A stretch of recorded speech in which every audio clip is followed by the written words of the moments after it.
A našich hostí by som poprosil, aby boli struční, keďže máme trošku časový skos pri odpovedaní. Takže otváram priestor pre otázky, nech sa páči. A máme niekoho s mikrofónom? Dobre, takže máme jedna, druhá, tretia otázka. Dobre, nech sa páči. Takže prvý pán. Dobrý deň, Legeň. Som tu ako sám za seba. A takisto, prepáčte, poprosím vás, aby ste sa predstavili a položili otázku krátku a stručne. Ďakujem. Jozef Legeň, som tu sám za seba. Chcem sa spýtať pána Jägra, že aká časť z rozpočtov ich asociácie ide z európskych zdrojov, to znamená z európskych fondov, a či súhlasí s myšlienkou, že prv treba zrušiť 38 000 zamestnancov Európskej komisie a 100 000 direktív. Ďakujeme. A druhá otázka bola tu. Dobrý deň, moje meno je Fero Pálka, som z občianskeho združenia na podporu priamej demokracie. Počuli sme tu fakty, ja im verím, aj keď sú negatívne. Ja by som k tomu mal 3 paradoxy. Ako je to možné, keď našu spoločnosť vedú len vzdelaní ľudia? Ako to mohlo do tohto stavu prísť? Či už na Slovensku, alebo v Európe. Za druhé, vieme, že politici už dnes stranický systém nereprezentuje voličov, pretože nemá členskú základňu ani 2-3%. Takže skorej reprezentujú záujmy lobistických skupín alebo elít. Takisto vzdelaných. Tretí fakt. Prečo stále presviečame sa, že vstup do eurozóny bolo pozitívny krok? A ako môže fungovať Európska únia, keď je tam minimum demokracie a rozhodujú technokrati? Ďakujem. Ďakujem veľmi pekne. A máme vzadu poslednú otázku v strede. Dobrý deň. Fórum angažovaných kresťanov Českej Slovenskej republiky, hodnotový think tank pre hodnoty v politike. Ja by som sa spýtal na všetkých prednášajúcich a ďakujem. Väčšinou tieto veci sú známe, by som povedal, ale jedna vec tu nebola pertraktovaná. Ako to dosiahnuť? Čo na to psychológia? Čo na to rodina? Akým spôsobom dosiahnuť tieto základné nástroje, aby fungovali? Ďakujem. Ďakujem veľmi pekne. Takže máme 3 otázky. A prvá otázka bola na pána Jägera, Michael, ohľadom financovania. It's very, very easy to answer. No public money. No subsidies. We have some member associations in some countries, but not in the western part. They get money by government, but it's their problem because we are only the umbrella association, but the Taxpayers Association of Europe is not paid by EU Commission. If we go to hearings or whatever, sometimes we are invited, we paid our own. No, nothing, because we want to be independent. And Brussels, for sure, we welcome. We have former Bavarian politician, Dr. Stoiber. He's fighting bureaucracy, and we strongly believe in the efforts and the aim of the European Commission to reduce bureaucracy. So we would welcome to reduce directives, whatever, but you need as long to get rid of a directive as it lasts to get a directive. So if it was 7 years, you need another 7 years to get rid of it. So that's reality. For these lobby groups and tax systems, that was kind of the question. In Germany, we have a very, very complicated tax system. Why? Because we have a lot of lobby groups with different interests. Because if we fight agricultural subsidies, the farmers' lobby comes and enter the next door and says it's very important to increase subsidies for farmers. That's reality. And we are right to cut expenditures, but not in my field. That's reality. For that reason, it's complicated. And this the third thing was how to achieve fundamental reforms. I was discussing with Dan already today. maybe we need a worse economic climate in Germany for changes. That's it. To force politicians to change things. Ďakujem veľmi pekne a nasledujúce dve otázky boli položené všetkým speakerom, takže nechám, I will leave it up to you to decide who wants to reflect on the next two questions. Thank you. I would like to respond to the gentleman who is the member of a group in favor of direct democracy. I think that on more than one occasion this afternoon people have criticized the way representative democracy is going. We know that we are in many instances suffering from the tyranny of the majority. Professor Widder said that better perhaps a small and limited government is better than an elected government. I noted that one down. More important, better, whatever, more important. In any case, I think that we have to rethink democracy, and one of the major, I do think that representative democracy is a very incomplete form of what we want. And I can only recommend the Swiss system of a public initiative for referenda. A direct democracy limits the size of government because people really don't want all the things that government offers. Add to that a little bit of decentralization doesn't harm anybody either.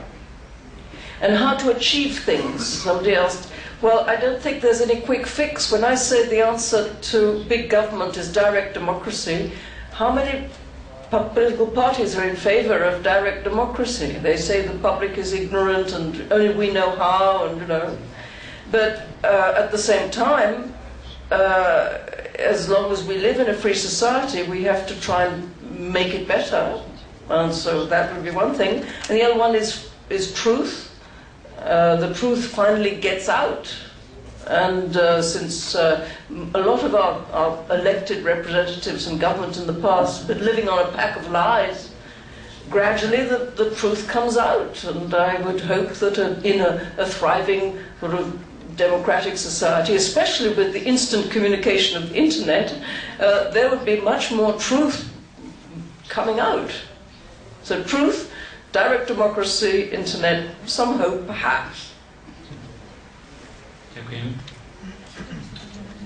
Just a couple of quick comments. One of the paradoxes was why are educated people causing all these problems? Well, I think Friedrich Hayek is very instructive in this regard. He talked about, he wrote about the fatal conceit, which is the fact that sometimes smart people think they're actually smart enough to centrally plan an economy, and even if maybe they don't centrally plan it, they think they can guide it and push it and nudge it, and they think, in effect, they think they know better than the marketplace. And that's what causes them to get into a lot of trouble. There's a difference between intelligence and wisdom.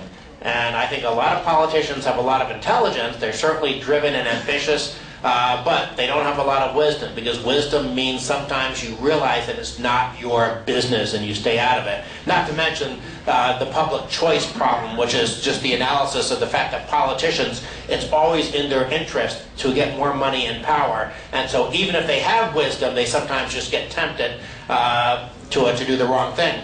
On EU democracy, I think it was Benjamin Franklin who said that democracy is two wolves and a sheep voting what to have for lunch. And this, I mentioned in my remarks that you don't want untrammeled majoritarianism, and that's why America's founding fathers set up a republic where there were explicit limits on what government was allowed to do. So our First Amendment to our Constitution, for instance, says that it doesn't matter if 90% of people want to restrict free speech. Our Constitution prohibits the majority from raping and pillaging the rights of the minority. Unfortunately, much of the constraints on government in our Constitution have been eroded over time. And then how to achieve some of these good things? I think what Vicky was saying about decentralization is very important. The reason it's very important is because there's competition when you have decentralization. We have competition among our 50 states. There are competition among, 26 cantons, is it? Do I have, look at that, I actually remember something. So decentralization is not just for decentralization, it's because you want the innovation, the diversity, the competition among all those jurisdictions. And so I'm very scared about this tendency toward centralization and harmonization and bureaucratization in Brussels. The last thing we want is Brussels to use this economic crisis to say that they should have tax coordination and fiscal harmonization powers, because then you're guaranteed what's going to happen. You always harmonize and coordinate at the biggest, most expensive, most burdensome layer of government. And that would be the exact opposite of what the lessons that Switzerland teaches us. Ďakujem. Je ešte niekto? Also a short comment to the question about who's going to pay for it, and the system is run by interested parties. That's really the case. When you see the indebtedness of the states, of sovereign states, mean that we, as population, as people of each of the sovereign countries, have to take the burden, meaning that we have overspent over the years, have spent more money than we got in.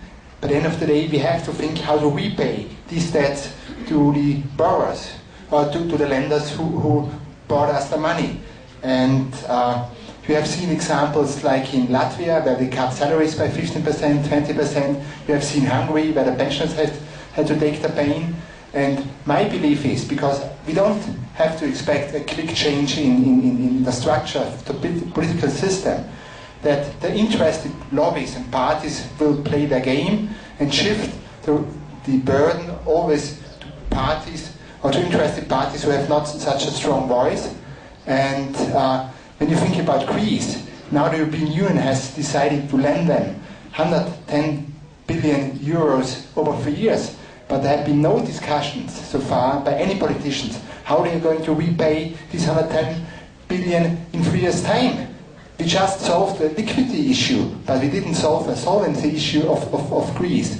And that will, I think, in 1 or 2 years' time will cause big political discussions, and we believe that by the end of the day there will be a restructuring and there will be a common sense who has to take the pain. Ďakujem. Ešte máme Michael, short comment, alebo, pardon, aby sme pokračovali. Martin, nech sa páči. Dobre, ja by som, čo sa týka únie, samozrejme, že asi model len ekonomicky spolupracujúcej zóny by bol ďaleko vhodnejší, ale obávam sa, čo sa týka Slovenska, že nebola veľká voľba medzi tým, čo možno by bolo optimálne a to, čo bolo k dispozícii. A v podstate referendum, ktoré sa konalo pred vstupom, vlastne nás akýmsi spôsobom aj zaviazalo v istom čase vstúpiť do eurozóny. A keď sme vstupovali, bola iná situácia, v podstate dalo sa chápať, že euro by mohla byť nejaká ochrana samých pred sebou. Mám tu na mysli fiškálnu striednosť, no ale dneska proste táto predstava je v troskách, samozrejme, to uznávam. Ale napriek tomu neznamená to, že by sme nemali byť fiškálne striedni. V každom prípade. A čo sa týka postavenia rodiny a vôbec menších komunít, myslím si, že pokiaľ by bol menší štát, alebo respektíve takto, veľký štát je možno aj výsledkom toho, že proste štát na seba prevzal úlohy, ktoré sú výsostne na rodine. Postupne na seba naberal sociálne systémy, penzijný systém a tak ďalej, úlohy, ktoré patria rodine a možno, že tým sa aj prispelo k určitému oslabeniu postavenia rodiny v celej Európe. Čiže riešenie, menší štát znamená väčšia a silnejšia rodina. Možno veľmi zjednodušene, ale takto by som to videl. Ďakujem. Ďakujem. Posledný komentár, Michael. I forgot to say the right politics. If you compare, I can just say it for Germany and Bavaria, only some economists are in government and parliament. That's one of the biggest problems, because they have no idea, even bookkeeping, they have no idea. And I would just to comment Switzerland. A referendum is a very, very good thing, because as far as I remember, they have also how they pay it back. They decide how to pay things back. They decide to expenditure and how to pay things back. It's very important. It's easy to spend other people's money, but how to pay it back. It's very, very interesting. And the high risk on the European level, if you read the newspapers, it's not the fiscal harmonization. I know that there's a high risk, but to coordinate economy policies.